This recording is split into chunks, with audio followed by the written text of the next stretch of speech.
سر ایک اور سوال ہے، پوچھ سکتا ہوں؟ ہاں ہاں پوچھیں کیا؟ کہ یہ لوگ تنقید کیوں کرتے ہیں؟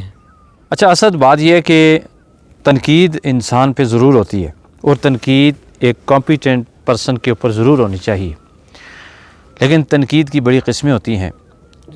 بڑی دو قسمیں ہوتی ہیں تنقید کی، کہ کوئی بندہ آپ پر بجات تنقید کرتا ہے، اس کا کوئی ریزن ہوتا ہے، آپ کسی غلطی کا مرتکب ہوتے ہیں، آپ سے کوئی غلطی ہوتی ہے اور اس مسٹیک کی وجہ سے آپ کی اصلاح کے لیے آپ پر تنقید کی جاتی ہے۔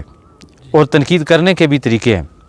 کچھ لوگ تنقید عوام میں جا کے کرتے ہیں، غیبت کرتے ہیں، اور کچھ لوگ آپ کو پرسنلی اکیلے میں مل کے تو کہتے ہیں sir if you don't mind میں آپ سے ایک بات کر سکتا ہوں، تو آپ کہتے ہیں جی بالکل آپ بات کر سکتے ہیں، اور وہ آپ کو بتاتے ہیں کہ یہ مسٹیک میں نے آپ کی نوٹ کی ہے، تو اس کے اوپر آپ ذرا فوکس کریں۔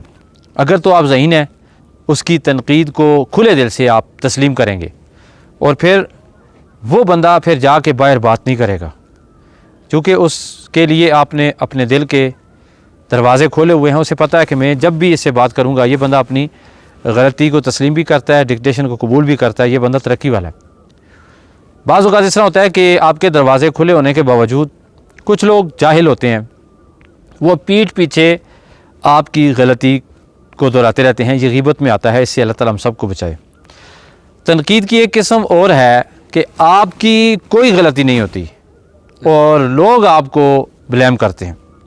اس کی مثال میں آپ کو دوں گا کہ پچھلے دنوں میں نے ایک لیکچر دیا، اور وہاں پہ میں نے ایک لفظ استعمال کیا کہ یہ واقعہ نبی پاک صلی اللہ علیہ وآلہ وسلم کے اعلان نبوت سے پہلے کا ہے۔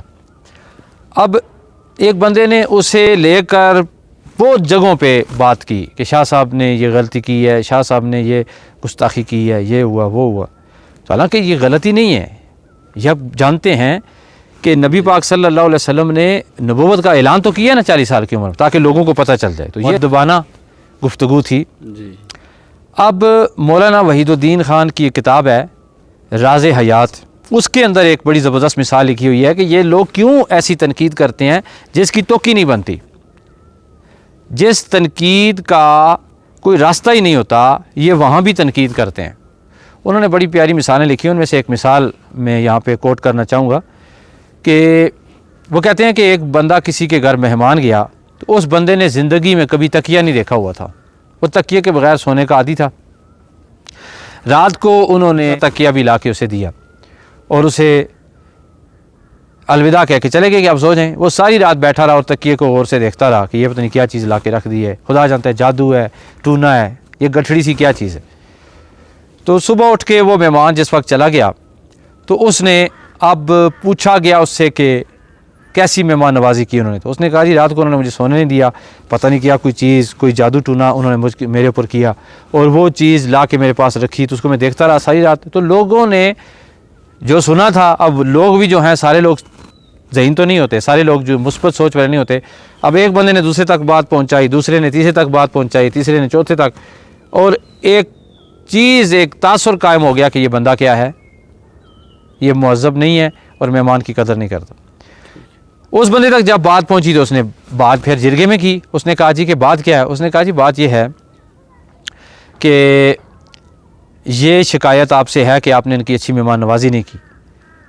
اس نے کہا جی میں نے کیا کسر اٹھا رکھی ہے، کھانا ان کو کھلایا ہے، چائے ان کو پلائی ہے، اچھا کمرہ ان کو دیا ہے اور اچھا بستر دیا۔ انہوں نے کہا جی رات کو ایک گٹھڑی آپ چھوڑ کر ان کے پاس چلے گئے تھے جس کو یہ دیکھ کر حیران ہوتے رہے۔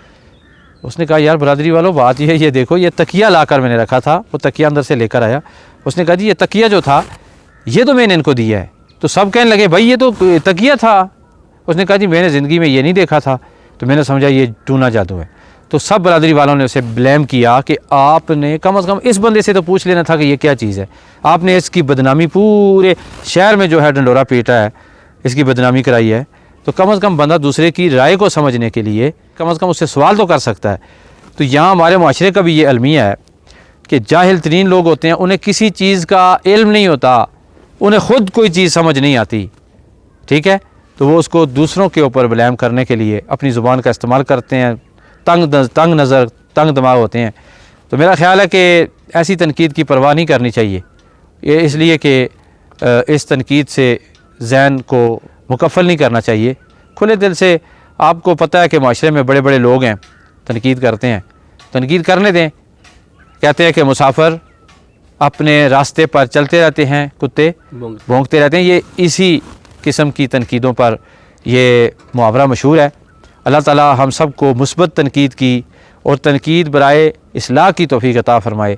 تنقید برائے تنقید کی اور حسد اور بغض اور کینہ میں ڈوبی ہوئی کسی بات سے بھی اللہ تعالی ہم سب کو محفوظ فرمائے. تو آپ کو بات سمجھ آ گئی؟ بہت شکریہ.